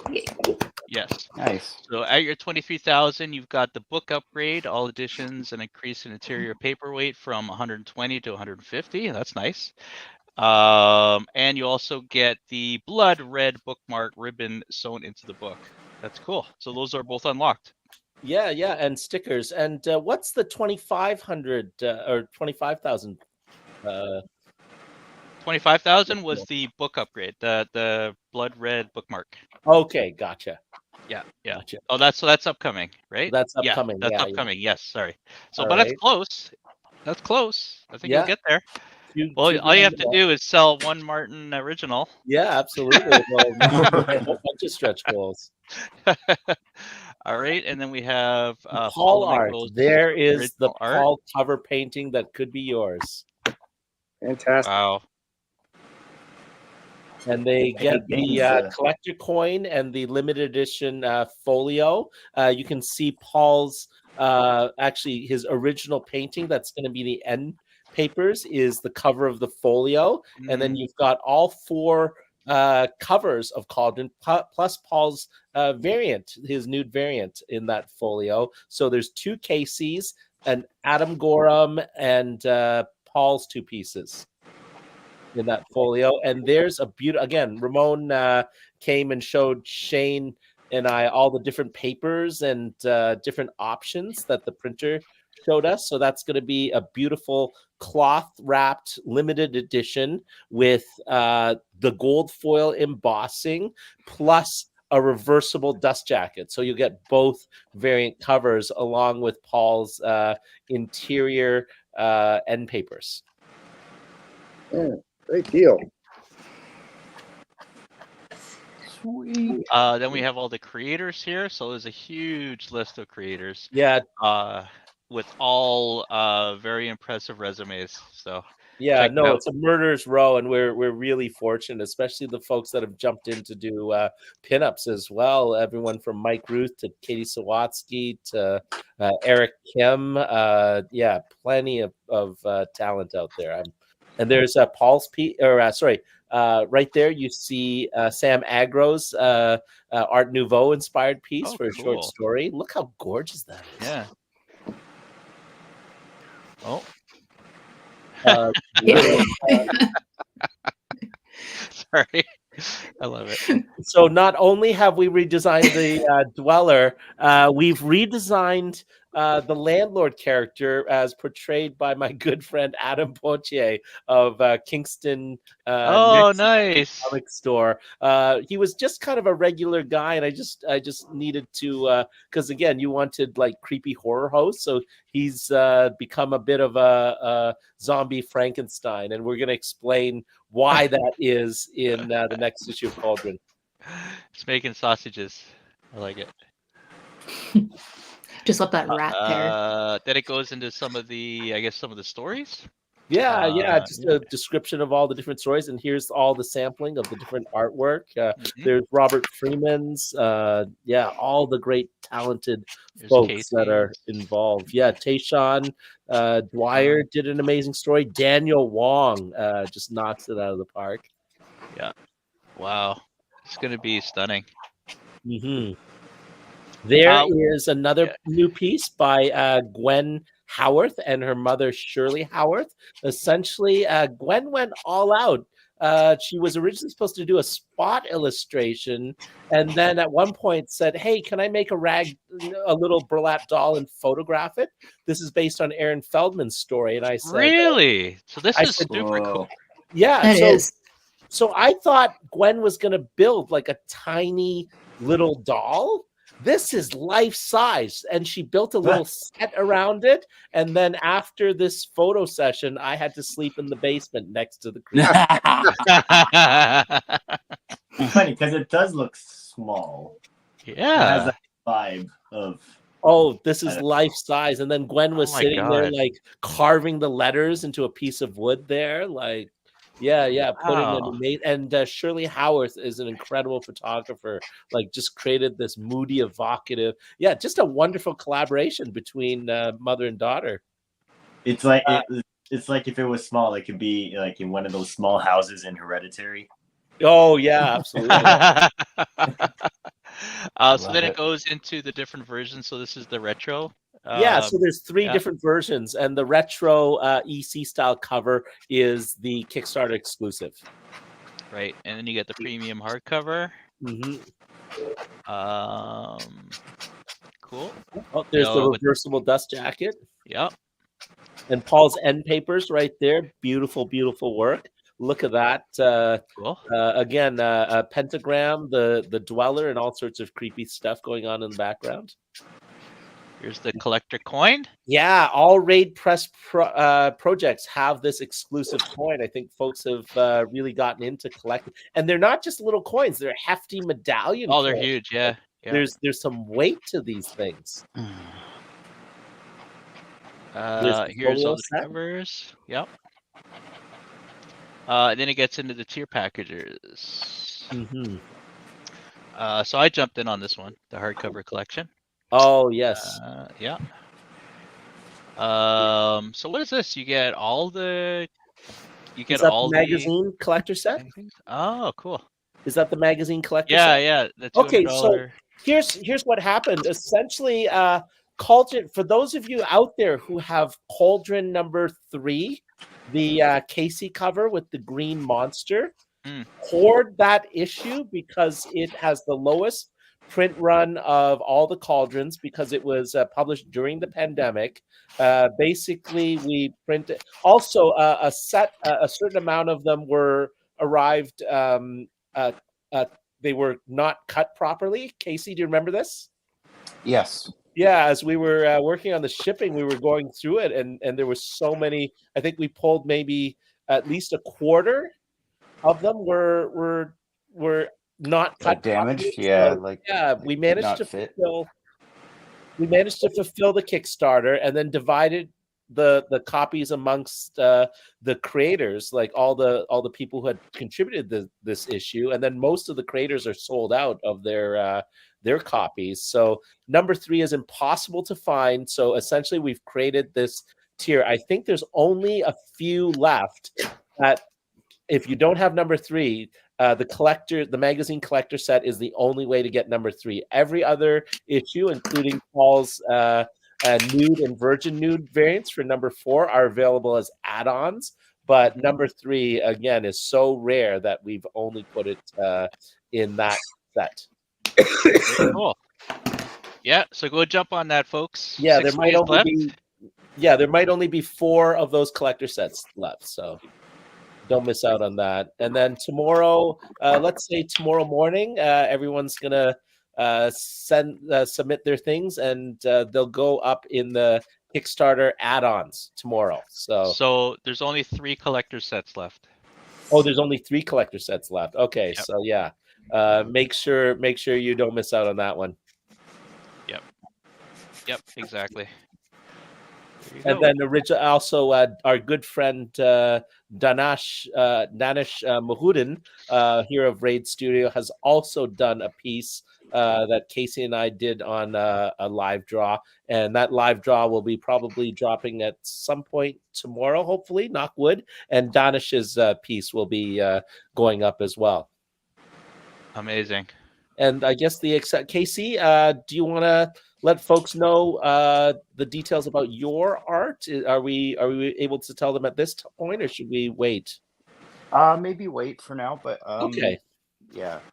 Again, for any of my art stuff, I would go through Kirby's Comic Art. Yeah. So Casey's Casey's work is available as exclusive through his agent, the wonderful, the lovely, the talented Annabelle Kirby. So just keep an eye on our socials and look out for Casey's stuff through that outlet. Yep. I'm just going to wrap it up here very quickly. Kimberly says, whoa, Mike says, to be fair, I didn't do that Saint Nella pinup for Cauldron, but I'm glad the Dodge art reward I did for you has an extended life in the books. Glad the campaign is going so well. Thanks, Mike. And Robert says, good night, all. Thanks so much. Yeah. And Thank you. with that, we are hitting the magic hour. I want to say thank you to Becca, Sam Agro, Jason, Casey, Sam Noir, and Paul Limgenco for joining me once again. And Ricky, of course. And if people are happy to tune in and happy to do this, I'm happy to continue doing this as well. We'll try to make it a monthly event as well. I know I missed January, but the book and everything, but we're going to try to make it a monthly. The next one, I'm hoping to have it Toronto Comic-Con. If not, we'll do it online. Should be a good time, and look out for that. Go check out Cauldron, folks, and thanks everyone for watching. Cheers, folks. Bye. Thank you, everyone, for your support. Bye. Thank you. Bye. Good night.